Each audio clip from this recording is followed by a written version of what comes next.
Buenas noches. Dolores Delgado es la protagonista del día. La exministra está cada vez más cerca de convertirse en fiscal general del Estado. Aún queda camino por recorrer, pero ha superado la primera prueba de fuego. El Consejo General del Poder Judicial avala a Dolores Delgado para el puesto. Saca adelante ese aval a Delgado, pero lo hace con 12 votos a favor y 7 en contra. El presidente del órgano, Carlos Lesmes, y los casi 20 vocales han mostrado su división en este asunto, todo sin contar que en ningún momento se refieren a su idoneidad, una expresión tradicional y que siempre se ha incluido en la elección de los últimos 4 fiscales. Se limitan a asegurar que la exministra cumple los requisitos de legalidad establecidos para el puesto. Las puertas giratorias que tanto criticó el Partido Socialista vuelven a funcionar. Lo hacen ahora con Pedro Sánchez ordenando y con Dolores Delgado pasando del escaño y del ministerio a la Fiscalía para controlar a la justicia.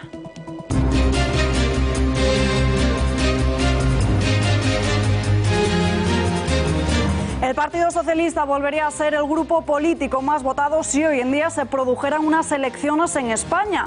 Eso si confiamos en el CIS, en el que José Félix Tezanos se mantiene como director. Este barómetro muestra cómo Pedro Sánchez y Vox subirían ligeramente, Podemos se mantiene y PP y Ciudadanos caerían. Enfrentamiento entre Isabel Díaz Ayuso y Ada Colau a cuenta del Congreso Mundial del Móvil. Esta misma mañana la presidenta de la Comunidad de Madrid mostraba sus intenciones de que este evento de comunicación se celebrase en la capital y no en Barcelona, como viene siendo habitual. Ada Colau le ha reprochado a Díaz Ayuso su inexperiencia. Haremos todo lo que esté en nuestra mano para que también venga a Madrid.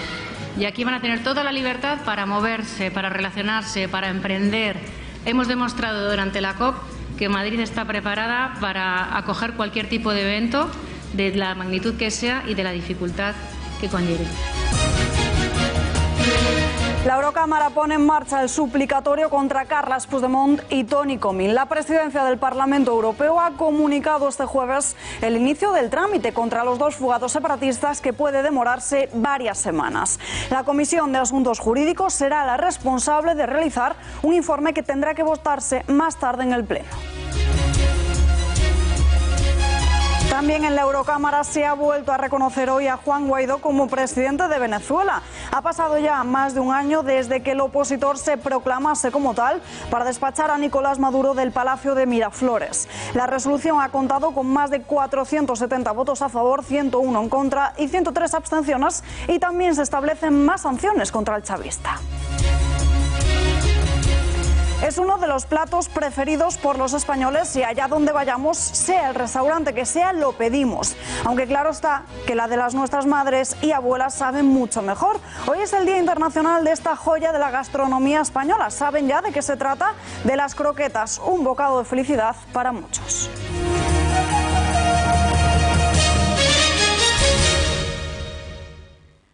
Vía libre a Dolores Delgado como fiscal general del Estado. El Consejo General del Poder Judicial ha dado luz verde a su nombramiento. Lo ha hecho dividido, con 12 votos a favor y 7 en contra.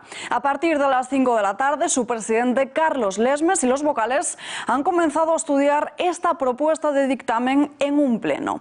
En el texto no se pronuncia en ningún momento la idoneidad de Delgado. Se limitan tan solo a validar que cumple con los requisitos formales y legales para su designación. Una frase, la de idónea para el puesto, que ha sido habitual en la elección de los últimos 4 fiscales, en la que el presidente del órgano del gobierno señala los méritos reflejados de cada candidato.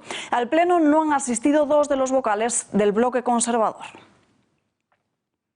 Su nombre ha caído como un jarro de agua fría en la oposición y también en el mundo judicial por su vinculación con el Partido Socialista. Dolores Delgado, un nombre vinculado a la polémica por el juicio al separatismo y también por Villarejo. Dolores Delgado, o como le llaman sus amigos más cercanos, Lola.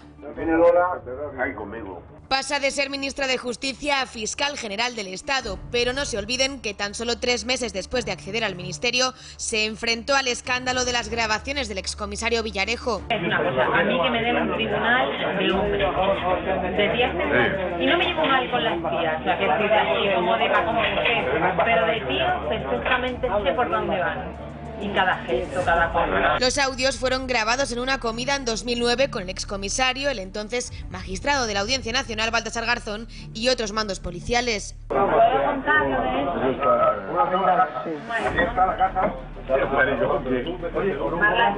Una alusión homófoba hacia su compañero de partido que no dejó indiferente a nadie. Ella se defendió dejando caer que se trataba de un montaje. Trocitos de audio solapados, puestos, pegados. Mi compañero Fernando Grande Marlaska, con el que sí he hablado. El que me conozca saben que no se refiere a él. Tras el escándalo, Delgado no supo dar explicaciones y comenzó a entrar en contradicciones sobre cuál era su verdadera relación con Villarejo. Pero sí puedo decir con absoluta rotundidad que yo no he tenido ninguna participación en el expediente extradicional al que hace referencia esa información, que desconozco si es cierta o no. Rotunda, Delgado se desvincula totalmente y tan segura estaba de su presidente y del partido que... Le adelanto, no voy a dimitir. La oposición en bloque pidió su dimisión, pero Sánchez se lo prohibió. Ya había tenido suficientes dimisiones. Ahora la nombra fiscal general del Estado. Era la propuesta de Pedro Sánchez y aunque haya superado su primera prueba de fuego, todavía queda camino por recorrer hasta llegar a la Cámara Baja. Patricia Tenorio, explícanos cómo es el procedimiento para elegir fiscal general del Estado. Muy buenas noches.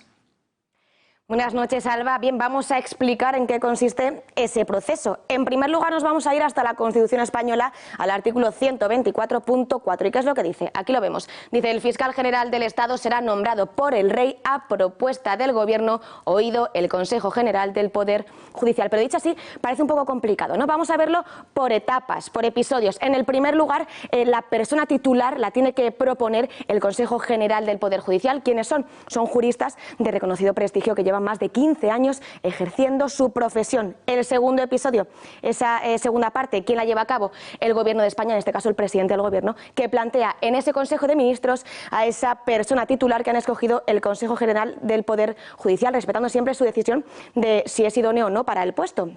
En tercer lugar, ¿quién es el encargado de llevar a cabo ese nombramiento oficial? El Rey de España, en este caso Felipe VI. Y esa etapa extra que tiene que llevar a cabo ese fiscal general del Estado tiene que someterse a una comisión de justicia en el Congreso de los Diputados para responder a todas y cada una de las preguntas que le propongan esos diputados. Bien, pues entonces para llevar a cabo ese nombramiento es porque tiene el apoyo de los tres poderes del Estado. Y dirán ustedes, ¿cuáles son? Pues aquí los tienen: el Ejecutivo, el Legislativo y el Judicial. Y se preguntarán, ¿desde cuándo, cuánto tiempo dura todo este proceso? Pues no tiene un tiempo establecido, puede durar semanas y semanas, no sabemos cuánto. ¿Y cuánto duran estas personas, los fiscales generales, en su puesto? Un máximo de 4 años máximo, no se pueden prorrogar bajo ningún concepto. Sí, un concepto, una excepción. Si llevan tan solo 2 años en el cargo y se cambia de presidente del Gobierno, en ese caso, Alba, sí se podría prorrogar otros 4 años más. Gracias, Patricia. Ya ha sido refrendada y, como bien les acabamos de contar, el procedimiento puede durar unas semanas. Delgado, para evitar problemas de incompatibilidades, ya renunciaba esta misma mañana a su acta de diputada. Su sucesor en justicia, Juan Carlos Campo, ha salido en su defensa alabando su trayectoria profesional. El nombramiento o la propuesta de nombramiento que se realiza desde el Consejo de Ministros es un mecanismo tremendamente democrático donde intervienen los tres poderes del Estado. Interviene el Ejecutivo, que propone, es política interior y por tanto así viene constitucionalmente, promueve la acción de la justicia, y el Gobierno dirige, el Gobierno interior, la política interior. Por tanto, es lógico que así sea. Interviene el Poder Judicial en los términos que acabo de expresar y que acabéis de preguntarme, y responde el Poder Legislativo también. Por tanto, creo que debemos de sentirnos orgullosos de un sistema que es enormemente potente para la designación de una persona que tiene que dirigir la promoción de la acción de la justicia. El tema de la separación de poderes está absolutamente consagrado y validado con la propuesta que se realiza de una fiscal con más de 25 años de trayectoria profesional, impoluta, y donde ha trabajado siempre por la autonomía del Ministerio Fiscal, con los principios recogidos tanto en el ámbito constitucional como en el Estatuto Orgánico del Ministerio Fiscal. Pedro Sánchez y Pablo Iglesias han cerrado filas en torno a la exministra de Justicia. El Morado llegó incluso a asegurar, para defenderla, que todos los fiscales tenían ideología. Unas palabras por las que fue abroncado por el Consejo General del Poder Judicial. Hoy Iglesias ha sido reprendido por el Partido Popular. Yo oí con preocupación las declaraciones del vicepresidente del Gobierno hablando de deriva judicial y criticando a la justicia española por una supuesta humillación de la justicia europea. Creo que Pablo Iglesias tiene que entender que ya no es un tertuliano, es vicepresidente del Gobierno del Reino de España y no puede hablar en esos términos de la integridad jurisdiccional de la justicia española. Pero lo más grave es que Pedro Sánchez le avaló en vez de criticar, y yo creo que el Consejo General del Poder Judicial hizo muy bien en sacar un comunicado para defender a los jueces españoles. ¿Se imaginan ustedes que Alberto Ruiz Gallardón, fiscal de carrera número 1 de su promoción, hubiera sido propuesto para fiscal general del Estado siendo diputado del Partido Popular y ministro de Justicia? Sería un auténtico escándalo que no nos hubieran perdonado. Por eso no entiendo cómo Pedro Sánchez habla de un nombramiento impecable. Una persona que ha sido reprobada 3 veces, una persona que ha dado mítines del Partido Socialista hasta hace un mes.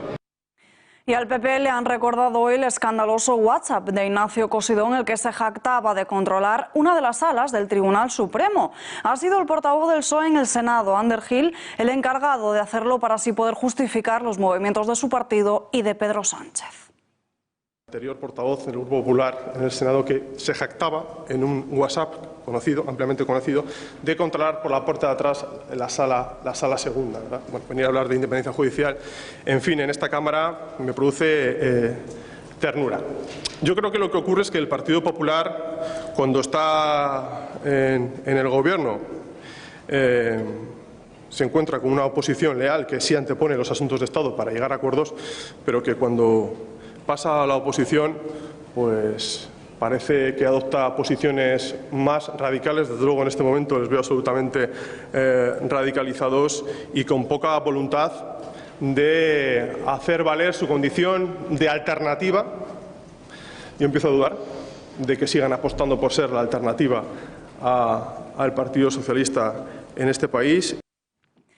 Los reproches a Sánchez de querer controlar la justicia han vuelto a llegar un día más desde Ciudadanos. La portavoz de los naranjas en el Senado sostiene que se están produciendo ataques reincidentes a las instituciones. El Gobierno de Sánchez e Iglesias sigue coleccionando problemas con la independencia judicial y con la separación de poderes. Han bastado solamente unos días para darnos cuenta que este Gobierno no tiene ningún tipo de escrúpulo en atacar a la justicia o atacar a nuestras instituciones. En tan solo 2 días el señor Sánchez ha politizado la Fiscalía y el Consejo General del Poder Judicial se ha visto obligado a rectificar o a llamar al orden o desautorizar estas palabras del señor Iglesias que atacaban a la justicia española. Creo que teníamos razón cuando en Ciudadanos decíamos que el problema no solamente era Esquerra Republicana, el problema también es Podemos, porque Podemos compra las tesis de los republicanos y se dedica a atacar a los jueces desde el Ejecutivo. María Gámez, subdelegada del Gobierno en Málaga, será la jefa de la Guardia Civil. Félix Azón fue cesado de este cargo hace apenas 2 días, el mismo martes, por Fernando Grande Marlaska. El ministro de Interior trasladó este nombre de Gámez a Defensa, ya que al tratarse de un cuerpo de naturaleza militar, la designación tiene que estar bien vista por ambos ministerios. María Gámez es conocida por haber sido la jefa del operativo del joven Julen. Comparecía a diario ante los medios de comunicación para poder dar cuenta del dispositivo que se había puesto en marcha en Totalán para rescatar al pequeño. Se va a convertir en la primera mujer que dirija el cuerpo en más de 175 años de historia y lo va a hacer con frentes ya abiertos, como por ejemplo el abono del 3er tramo de la equiparación salarial. Comienzan las primeras contrariedades del Ejecutivo. Esta mañana se ha celebrado en la sede de la Cruz Roja una jornada sobre violencia de género, estrategias y retos. Ha acudido Su Majestad Doña Leticia y, sorprendentemente, no ha estado Irene Montero, la ministra de Igualdad. En su lugar ha acudido Salvador Illa, el dirigente de la cartera de Sanidad. Se trata de una actividad que se enmarca en las competencias de igualdad y sería la primera ocasión en la que un dirigente de Podemos acompañase a la reina en un acto público. Sin embargo, Irene Montero estaba en esos momentos en una entrevista en la que ha justificado su ausencia a ese acto, afirmando que no ha dado tiempo a coordinar las agendas. Semana complicada para Irene Montero, segunda polémica en menos de 4 días en Igualdad. Alba González ha anunciado que renuncia a ser la nueva directora general de Igualdad de Trato y Diversidad Étnico-Racial, dependiente de este ministerio por ser blanca. Igualdad es el ministerio de Irene Montero, pero parece que su planteamiento difiere de la literalidad de su nombre. Vayamos a la acepción número 2 de la RAE. Correspondencia y proporción que resulta de muchas partes que uniformemente componen un todo. Pero solo ha nombrado a mujeres para ocupar los altos cargos de su cartera y ya confirmó su postura el día que tomaba posesión del cargo. Este Ministerio de Igualdad será un ministerio feminista, igual que este gobierno. Destacan dirigentes radicales del movimiento LGTBI con opiniones que se oponen a la heterosexualidad. Son los movimientos de igualdad y las que rodearán a Montero. Boti García Rodrigo, directora general de Diversidad Sexual, Beatriz Jimeno, directora del Instituto de la Mujer, las recordarán por haber realizado supuestamente declaraciones como esta, que el diario La Razón rescataba de la hemeroteca. Noelia Vera, secretaria de Estado de Igualdad, Victoria Rosell, delegada del Gobierno para la Violencia de Género, y Amanda Meyer, jefa de gabinete. Quedan excluidos los hombres en esos nombramientos principales y ya hay dimisiones. Es la primera crisis del departamento. Alba González renunció ayer a ser directora general de Igualdad por ser blanca. Si algo sabemos en el feminismo es que la representación y lo simbólico importan. Hemos reorganizado el equipo de este ministerio para que haya una presencia visible de mujeres pertenecientes a colectivos racializados. Eso significa que no asumiré la dirección general. Pretende hacer visible la presencia de colectivos racializados. Va a ser sustituida por Rita Bosao, una militante de Podemos de origen ecuatoguineano y que fue en el año 2016 la primera diputada negra del Congreso. Pero Irene Montero ha defendido su postura esta mañana. Pero vamos, que igual que muchas veces y durante muchos siglos, me atrevo a decir, hemos estado toda la sociedad, hombres y mujeres, gobernadas exclusivamente por hombres, pues creo que tampoco pasa nada porque las personas más competentes para desempeñar posiciones de responsabilidad sean mujeres, que además es el Ministerio de Igualdad. Es el Ministerio Morado uno de los que más polémica está suscitando en los últimos días.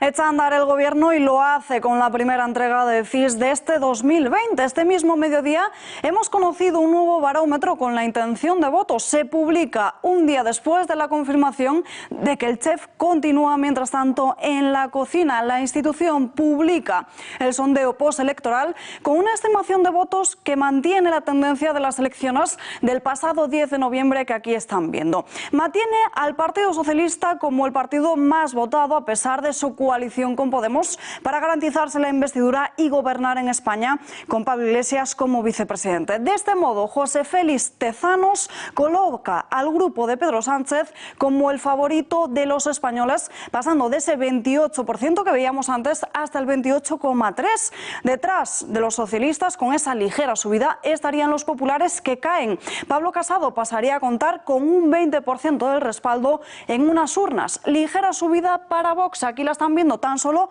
una décima. Podemos se mantiene prácticamente igual que está y parece que Inés Arrimadas, previsiblemente la sucesora de Albert Rivera, se quedaría bastante sola en el Congreso de los Diputados, cayendo hasta ese 5,6%. Y nos vamos a fijar ahora en los bloques. Por un lado, a esta izquierda, los partidos de la izquierda, valga la redundancia, Partido Socialista y Podemos, y por el otro, el llamado bloque de centro-derecha, es decir, PP, Ciudadanos y Vox. Pablo Iglesias y Pedro Sánchez sumaron un 40,84% en las pasadas elecciones del 10 de noviembre y ahora subirían, aquí lo vamos a ver, hasta un 41,1%. Cae el otro bando de casi ese 43% que aparecía antes hasta rozar el 41% con un 40,8%. Como ven, Tezanos mantiene a Podemos igual que estaba en las anteriores elecciones. Parece que ni le beneficia ni le afecta ese pacto con Pedro Sánchez y resulta que Tezanos constituye el segundo sapo que se traga el vicepresidente segundo.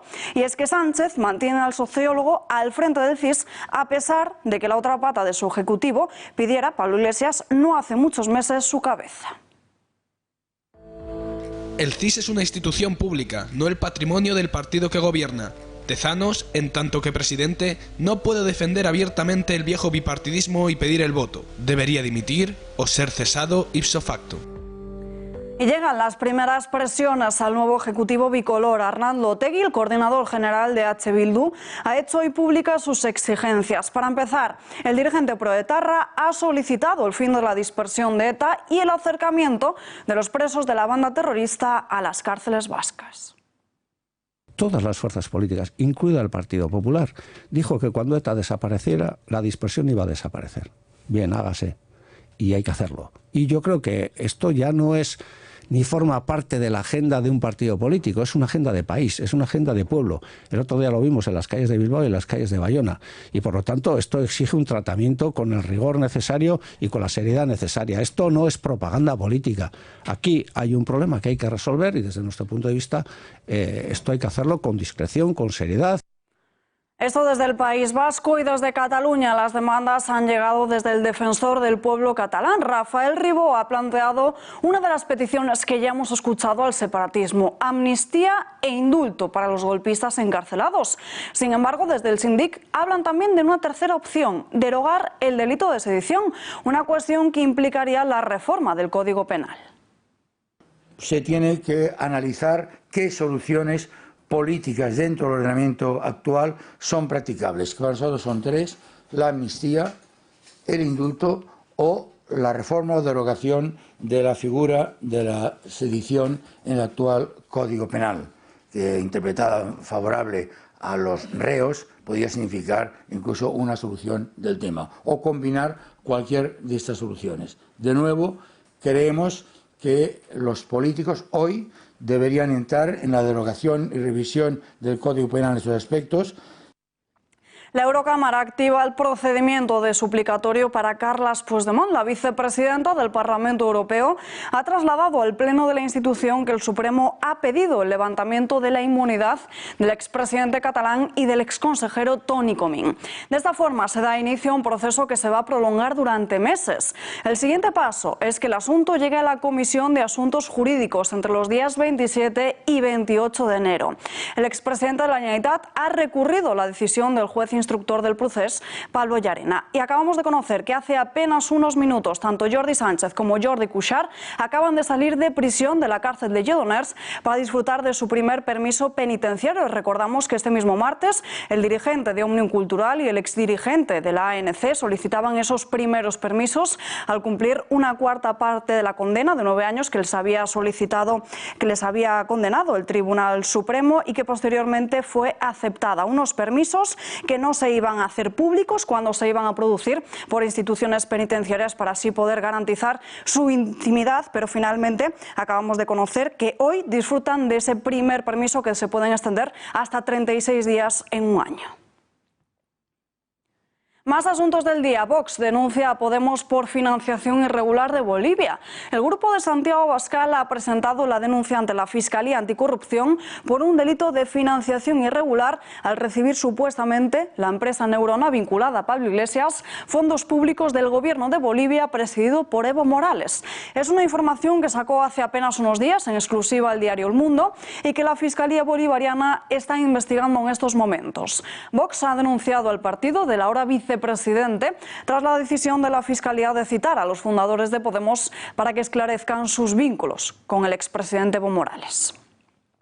Isabel Díaz Ayuso declara la guerra a Ada Colau. Hasta el momento, la Feria Mundial de Telefonía del Móvil se celebraba en Barcelona, convirtiendo la ciudad condal en la capital de la comunicación. Sin embargo, la presidenta de la Comunidad de Madrid se ha mostrado dispuesta a que este evento cambie a partir de ahora de sede.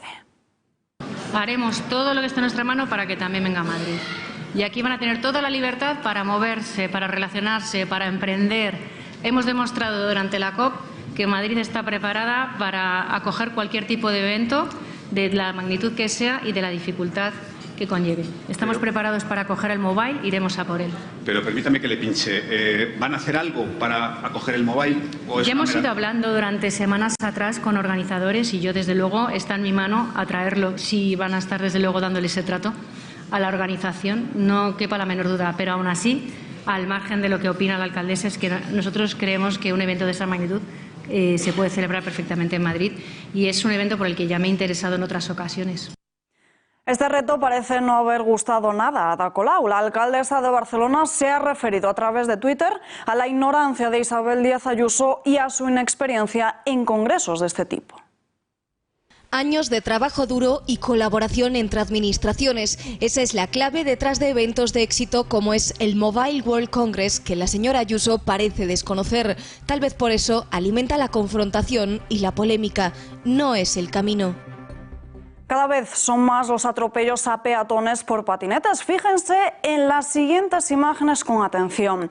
Pertenecen a una cámara de seguridad enfrente del Teatro Romano de Cádiz del pasado 11 de enero. Están viendo la secuencia a la derecha de sus pantallas. Una mujer se gira para poder cruzar por el paso de peatones y justo en ese momento un conductor de patinete la atropella. El hombre, en vez de atenderla, se para y continúa su camino sin mirar atrás. Segundos más tarde, otros viandantes que paseaban por esa zona acudieron al rescate de la víctima. La policía local gaditana pide colaboración ciudadana. Los agentes han difundido las imágenes con la intención de recabar datos que ayuden a su identificación por omisión de socorro en un accidente. El conductor podría enfrentarse a varios delitos, y es que aún por encima circula por la acera y lo hace sin chaleco reflectante. Los juegos de azar y las apuestas como una forma de ocio entre los jóvenes. Es la preocupante conclusión a la que ha llegado el Centro Reina Sofía sobre adolescencia y juventud de FAD. De su investigación, jóvenes, juegos de azar y apuestas extrae como los españoles de entre 18 y 24 años ven estas actividades como una forma idónea para divertirse en grupo. Las cifras apuntan a que el porcentaje de chicos y de chicas que han jugado de forma presencial en los últimos meses ha aumentado notablemente, al igual que los que juegan online. En tan solo 2 años, en los chicos ha pasado de un 10% a un 17%. Primero comienzan a jugar y a apostar de forma grupal para terminar haciéndolo individualmente y con dinero real. Según el estudio, los jóvenes no consideran este hábito como algo problemático. Por ello, desde la FAD apuestan por vigilar la dotación tecnológica a los menores, la presencia de estos juegos de azar en los dispositivos y educar responsablemente sobre los riesgos que conllevan. Está generalizado, no les genera ninguna extrañeza que esto forme parte de una opción para hacer. Se integra dentro de sus propios recorridos y las propias rutinas en las que parar en un salón de juego forma parte de ese recorrido, ¿no? Se considera que es un gasto dentro de lo que es el gasto de ocio, ¿no? Igual que es un gasto de acceder a un local, pues este es un gasto que forma parte de ese ocio, ¿no? Cae una red que introducía hachís desde alta mar en Fuengirola. La Guardia Civil ha desmantelado esta organización delictiva con la detención de sus 5 miembros, entre los que se encuentran los responsables de la organización y los encargados de la logística y distribución del estupefaciente. La operación se inició cuando llegó la alerta de que una embarcación semirrígida con 2 individuos a bordo estaba traspasando fardos de hachís a una embarcación de recreo con bandera británica. Allí se detuvo a los tripulantes y se interceptaron 3 toneladas de hachís, dinero en efectivo y muchos teléfonos móviles. Se les imputan delitos de tráfico de drogas, pertenencia a organización criminal y contrabando de tabaco. Hay un componente de la red que se encuentra actualmente huido y sobre él pesa una orden de búsqueda y de detención. Para sorpresa, la que se llevaron los empleados del BBVA, que cuando salieron del trabajo vieron como una pareja de jabalíes pasaba tranquilamente por la calle. En las imágenes captadas desde un vehículo se puede ver a los animales en el barrio de Las Tablas, justo en las inmediaciones de la sede central de la entidad bancaria. El área de medio ambiente está a la espera de que la Comunidad de Madrid les conceda un permiso para poder capturarlos y trasladarlos vivos a un centro especializado en fauna salvaje. Cada vez son más los animales en los núcleos urbanos y en muchas ocasiones están relacionados con accidentes de tráfico. Los provocados por jabalíes se han disparado un 47% en los últimos 2 años. Cometió hasta 18 robos con violencia a mujeres de avanzada edad. Seleccionaba a sus víctimas en los supermercados, en un barrio de la localidad madrileña de Móstoles, y las seguía hasta sus domicilios. Todas sus víctimas fueron mujeres mayores que iban solas y cargadas con bolsas de la compra. Una vez que éstas se quedaban solas en la calle, próximas a su vivienda, delante del portal, o ya una vez dentro, el hombre las atacaba por la espalda sorprendiéndolas. De forma violenta les sustraía lo que llevaban encima, joyas como pendientes, anillos y collares. La investigación se inició el pasado mes de abril, cuando los agentes recibieron un aluvión de denuncias por robo, y todas ellas de características similares y con un ladrón que seguía el mismo modus operandi. La Policía Nacional ha detenido ya a este marroquí de 33 años. Ya contaba con antecedentes por tráfico de drogas, receptación y robo con violencia. La oleada de robos en comercios del centro de Logroño fueron cometidos por una pareja. En la mayoría de ocasiones ella ejecutaba el hurto de productos y dinero, mientras que él se quedaba fuera vigilando o incluso distraía a los empleados de los locales para así poder facilitar los robos y la posterior huida del lugar por parte de la mujer. Ya han sido detenidos y están acusados de haber cometido hasta 8 robos diferentes en supermercados, farmacias y perfumerías. Robaban todo tipo de productos, desde colonias y productos de higiene personal hasta otros productos perecederos. El hombre y la mujer tienen 36 y 46 años respectivamente. El varón es de nacionalidad portuguesa y la mujer de nacionalidad rumana. Ambos ya eran antiguos conocidos de la policía, ya que tienen un amplio historial delictivo. El robo era el único modo de vida que mantenían. Detenido en Tenerife un fugitivo buscado por asesinar a 2 policías en Reino Unido. En la localidad de Adeje, al sur de la isla, vivía pasando desapercibido y completamente adaptado. Tras una complicada y larga investigación conjunta con las autoridades del Reino Unido, lograron localizarle. Este individuo estaba siendo buscado por el gobierno británico por haber asesinado a 2 agentes. En el año 2006 irrumpió en una comisaría de la ciudad escocesa de Glasgow y descargó su arma de fuego contra uno de los policías que se encontraban en las dependencias, produciéndole de este modo la muerte. 10 años después, en el año 2016, junto a varios cómplices, descargó nuevamente su arma de fuego sobre otro policía británico, al que también quitó la vida. Para evitar su detención por estos hechos, en el año 2018 prendió fuego a 2 vehículos consiguiendo huir, pero ahora ya ha sido detenido en Tenerife.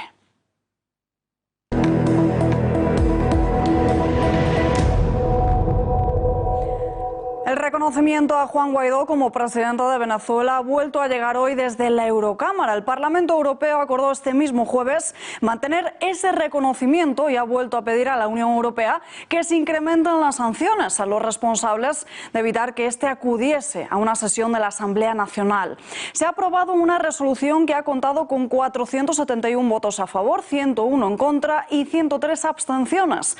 En ese texto se habla de graves violaciones en la elección del presidente de la Asamblea Nacional. Se refieren a ese momento en el que la Guardia Nacional Bolivariana impidió el paso de Guaidó y parte de los diputados opositores a una sesión en la que se debía renovar la presidencia del órgano. Esto se produce un año después de que el Europarlamento reconociese por primera vez a Guaidó como presidente interino del país. Se autoproclamó como tal el 23 de enero de 2019 en un intento de desalojar del poder al presidente Nicolás Maduro. Y tenemos ya conexión telefónica con Jordi Cañas, eurodiputado de Ciudadanos. Señor Cañas, muy buenas noches. Muy buenas noches. ¿Es una buena noticia para los demócratas este nuevo reconocimiento a Guaidó o todavía queda mucho camino por recorrer? Es una excelente noticia. Mira, yo soy el impulsor de esta resolución desde Ciudadanos y desde Renew Europe, que es nuestro grupo en el Parlamento Europeo. Ayer y antes de ayer he tenido reuniones con diputados de la Asamblea Nacional que se han desplazado al Parlamento Europeo para seguir el debate y seguir las votaciones, y están muy contentos por lo que significa en Venezuela el apoyo del Parlamento Europeo al que es el presidente legítimo, que es Juan Guaidó, y al que es la única institución democrática en Venezuela, que es la Asamblea Nacional. Fíjate si es importante y fíjate si son molestos tanto Guaidó como la Asamblea, que el régimen de Maduro ha hecho todo lo posible por controlarlo, hasta intentar un golpe de Estado parlamentario el día 5 de enero de este año, con el nombramiento irregular, ilegal, de un títere para poder decir que controlaba la única institución democrática del país. Por lo tanto, yo creo que es una excelente noticia. No es suficiente, obviamente. Los reconocimientos diplomáticos, es importante, pero no deja de ser un símbolo. Pero sí, la libertad, muchas veces la democracia requiere de símbolos. Y la Asamblea Nacional y su libertad, y Juan Guaidó, y el apoyo del Parlamento Europeo muy mayoritario, pues es una excelente noticia. ¿Cómo valora que Podemos, ya formando parte de este nuevo ejecutivo de coalición, haya votado en contra de esta resolución en el Europarlamento? El PSOE ha votado a favor y menos mal que iban a tener la misma palabra. Bueno, primero lo que tenemos que analizar es lo que planteaba la alternativa de Podemos y del grupo en el que se inscribe, que era realmente una auténtica chifladura. Es decir, apoyaban directamente el régimen de Maduro. Es que aquí, de verdad, aquí estamos, si defendemos la democracia en Venezuela, o defendemos a un tirano y a un dictador que ha roto todos los principios democráticos y que ha violado la Constitución y que ha puesto a la democracia venezolana en jaque. Y Podemos se sitúa junto al dictador que persigue, amenaza, desaparece, asesina a ciudadanos, que persigue, acosa y ha hecho desaparecer a diputados electos, que los detiene irregularmente, que los acosa. Es decir, aquí no es ninguna broma. O sea, esa disonancia entre Podemos y el PSOE es gravísima en un tema capital, porque España ha manifestado y tiene una obligación política y moral y fraternal con el pueblo de Venezuela para devolver la democracia a Venezuela, y que el socio de gobierno del señor Pedro Sánchez, el señor Pablo Iglesias, se posicione junto a un dictador en contra de la Unión Europea, del alto comisionado de la Unión Europea, el señor Borrell, en contra del Parlamento, en contra de la Organización de Estados Americanos, en contra de la mayoría de la diplomacia latinoamericana, es un grave problema diplomático para España y es un grave problema político, y que evidencia que este no es un gobierno que trabaje con la misma palabra, sino que es un gobierno que es bicéfalo, que es un gobierno Frankenstein, que puede amenazar y amenaza de hecho a elementos claves en la diplomacia española y sobre todo en la obligación que tenemos como país con nuestros hermanos venezolanos. Se habla de un aumento de las sanciones al chavista. ¿En qué consisten exactamente? Bueno, la Unión Europea ha decidido no imponer sanciones que puedan perjudicar a los ciudadanos venezolanos que, como desgraciadamente todos sabemos, y especialmente en Madrid, con la cantidad de ciudadanos venezolanos que se han exiliado a Madrid, al conjunto de España, pero especialmente a Madrid, sabemos perfectamente que hay sanciones económicas que acabarían por agredir aún más a la depauperada economía venezolana y afectando directamente a los ciudadanos más humildes y que ya viven una situación desesperada en Venezuela. Entonces lo que se ha hecho ha sido aumentar la presión, el número de altos cargos del gobierno tiránico de Maduro para ellos y sus familias, porque muchas de sus propiedades la ponen en nombre de sus familiares para que no puedan ser rastreadas, poder ser embargadas y poder golpearles donde más les duele, porque este, aparte de un estado tiránico, es un narcoestado, es un estado delincuencial, donde la mayoría de sus altos cargos actúan como auténticos delincuentes, saqueando el país, robando el país. Y lo que se va a hacer es perseguir a esas personas que forman parte del gobierno de Maduro, ampliando el número de ellos y sobre todo haciendo que no puedan utilizar vericuetos legales para eximir el control y el bloqueo de sus recursos, cuentas y patrimonio. En poco más de una semana se va a producir un año desde que Juan Guaidó se autoproclamase como presidente, pero Nicolás Maduro continúa en el poder. ¿Cómo se va a solucionar esto? Vale, la solución es muy complicada. Primero, el señor Juan Guaidó se autoproclamó porque la Constitución se lo habilita. Le habilitaba a ser el presidente, como presidente de la Cámara de la Asamblea Nacional, le habilitaba, ante lo que había sido unas elecciones irregulares por parte del gobierno de Maduro, le habilitaba a ser presidente. Es una situación muy complicada. ¿Por qué? Porque Maduro controla el régimen, controla el Estado, controla el país.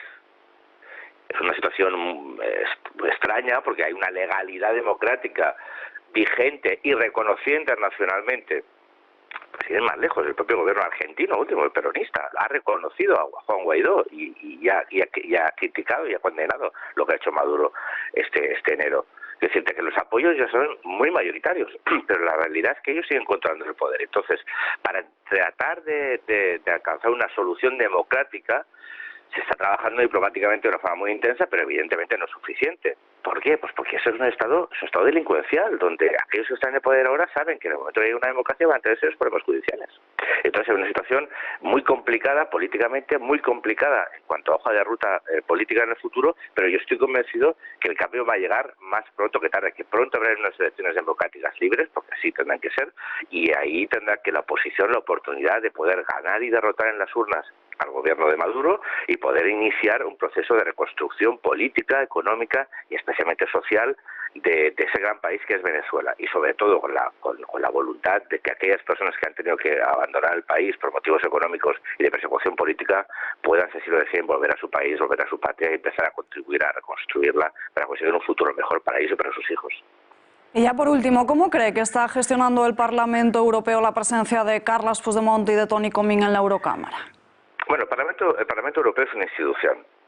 Yo creo que cómo lo está gestionando Sassoli, el presidente Sassoli, cómo lo está gestionando su equipo. Pues yo creo que muy mal, sinceramente muy mal. Yo creo que ha cometido numerosas, como mínimo, imprudencias, por no calificarlas de otra manera, imprudencias, y que han provocado una situación terrible y quizás hasta irreversible. Es que dos delincuentes, dos fugados de la justicia puedan, por cuestiones estrictamente legales, poder asumir en este caso la condición de eurodiputados, haciendo una cosa muy incorrecta, que es mientras ellos mantienen unas demandas, unas resoluciones pendientes del Tribunal de Justicia Europeo, ha aplicado a ellos una resolución que el Tribunal de Justicia Europeo dictaminó para el señor Junqueras. Ha sido una cosa absolutamente irregular, porque son dos situaciones radicalmente diferentes. La interpretación de que uno tiene la inmunidad desde que se publica que uno es un cargo electo no significa que uno no tenga que cumplir las normativas nacionales que te habilitan como diputado de pleno derecho, y por lo tanto aquí hay un debate de que cuándo se es eurodiputado.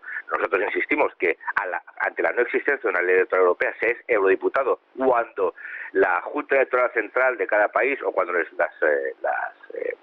responsables nacionales informan al Parlamento Europeo de que esas personas no tienen ninguna incompatibilidad, que han cumplido sus obligaciones y que son eurodiputados. Porque ahora esa es la paradoja de que el señor Comín y el señor Puigdemont son eurodiputados sin que el Parlamento Europeo sepa o haya tenido en cuenta que habían sido diputados, que estaban cobrando un sueldo, porque en el Parlamento Europeo no hay ninguna junta que evalúe la idoneidad de los eurodiputados en cuanto al cumplimiento de las normas. Entonces, es una paradoja que el Parlamento no tiene medios y ahora parece que se puede ser eurodiputado sin que pase por el control de las instituciones nacionales. Por lo tanto, nosotros creemos que actuó incorrectamente, imprudentemente, de una forma precipitada, con ese objetivo. O sea, hay que recordar que Sassoli es socialista. No quiero ir más allá tampoco, pero hay que recordar que Sassoli es socialista. Y no es lo mismo el señor Tajani como presidente del Parlamento Europeo que el señor Sassoli. Pues Jordi Cañas, muchísimas gracias por atender a nuestra llamada. Muy buenas noches. Muchas gracias a vosotros. El tercer juicio político a un presidente en Estados Unidos es toda una realidad. El proceso a Donald Trump va a comenzar el martes de la semana que viene. La Cámara de Representantes ya ha enviado al Senado los cargos contra el estadounidense, activando de esta forma el impeachment. La presidenta de la Cámara de Representantes de Estados Unidos, Nancy Pelosi, ha firmado el pliego de cargos contra el presidente del país, Donald Trump, que han sido entregados ya al Senado. Último paso antes de que arranque el impeachment en la Cámara Alta. Tras la firma, el pliego ha sido entregado al líder de la mayoría en el Senado, Mitch McConnell, quien ha resaltado que no serán aceptados de forma oficial hasta hoy. Después, el presidente del Tribunal Supremo de Estados Unidos, que presidirá todo el juicio, llegará a la Cámara Alta y prestará juramento. Tras esto, los senadores que ejercerán de jurado en el proceso harán lo propio. No se espera que el juicio se inicie hasta el próximo martes. La entrega ha tenido lugar horas después de que el Pleno de la Cámara Alta haya votado a favor de enviar al Senado los artículos y ratificar a los 7 congresistas que se encargarán de ejercer la acusación contra Trump en la Cámara Alta, los denominados manager. De esta forma, la Cámara de Representantes ha perdido el control contra el impeachment contra Trump, un proceso que ha dominado desde el inicio de la investigación oficial el pasado mes de septiembre. Tras año y medio de guerra comercial, Estados Unidos firma la paz con China. Se ha formalizado con la firma de un acuerdo, el de la fase 1 en la Casa Blanca. Xavier Cajo, periodista y director de Pulso Económico. Muy buenas noches. Buenas noches, Alba. En esta primera parte, ¿se van a eliminar los aranceles sobre las importaciones chinas? Bueno, se van a eliminar los que corresponden aproximadamente a un 25% de los productos afectados por esto. La verdad es que el acuerdo ha sido muy positivo, el acuerdo abre una primera fase de entendimiento, abandonamos la doctrina del ojo por ojo, diente por diente y entramos en una primera fase de acuerdo que se concentra sobre los productos agrícolas de Estados Unidos que pues no serán arancelados por el gobierno de China, sustancialmente la soja y el maíz, y a cambio Estados Unidos va a volver a comprar acero a China sin cargarle los aranceles, lo cual lo dejaba fuera de mercado, lo ponía en precios no competitivos. Eso es lo que más o menos cierra esta primera fase, que como digo afecta al 25% de los productos en cuestión, que iban a ser arancelados por un lado o por el otro.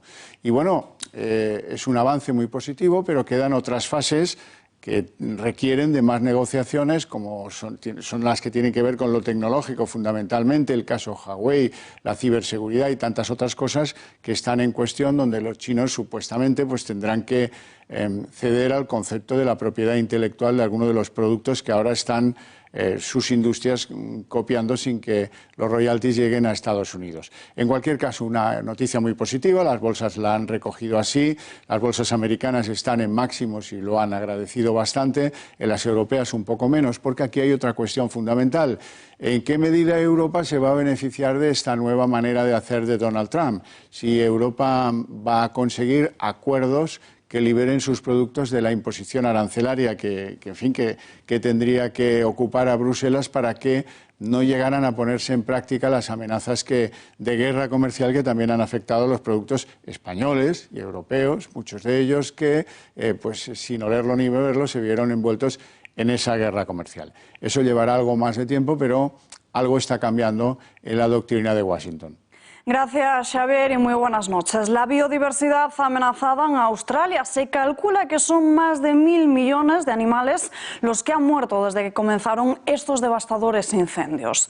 Las llamas y la intensidad del humo han provocado que Melbourne, la segunda ciudad más grande de Australia, sea la zona con el peor aire de todo el globo terráqueo.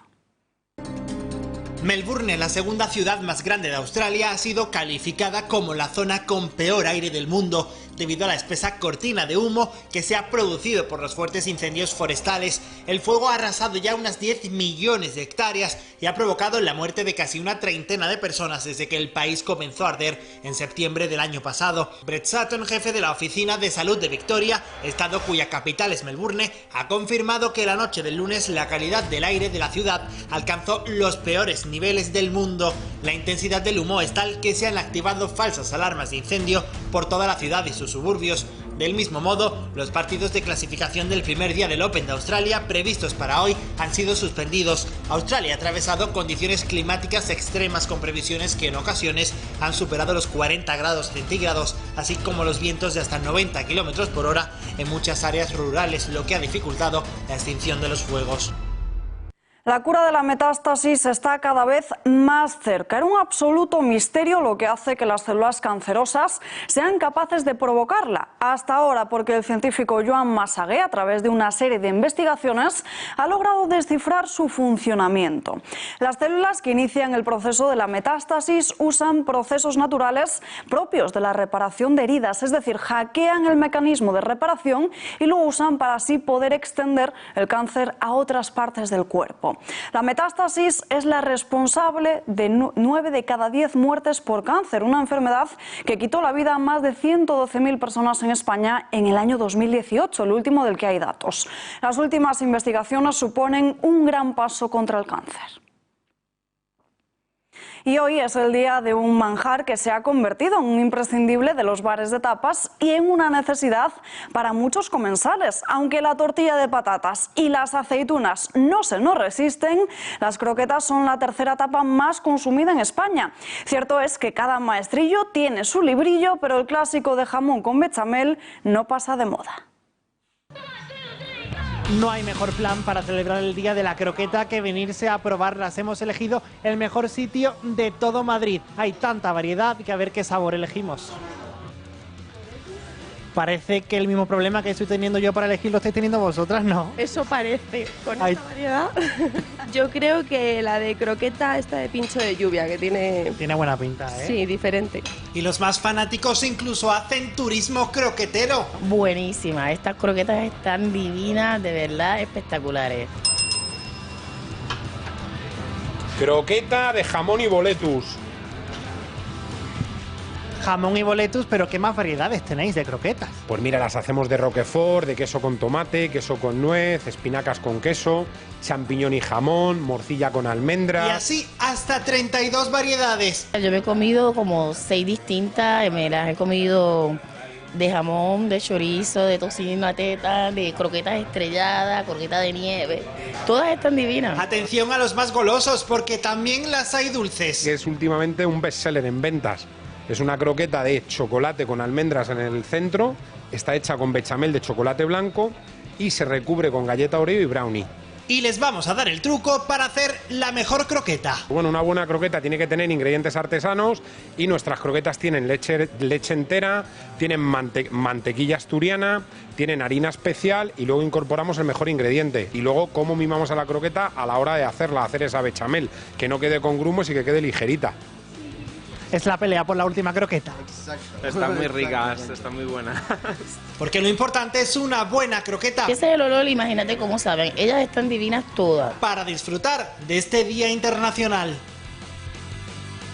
Pues ya lo saben, que en la cena de hoy no falten esas croquetas. Nos despedimos ya, no hay tiempo para más. Muchas gracias por acompañarnos y muy buenas noches.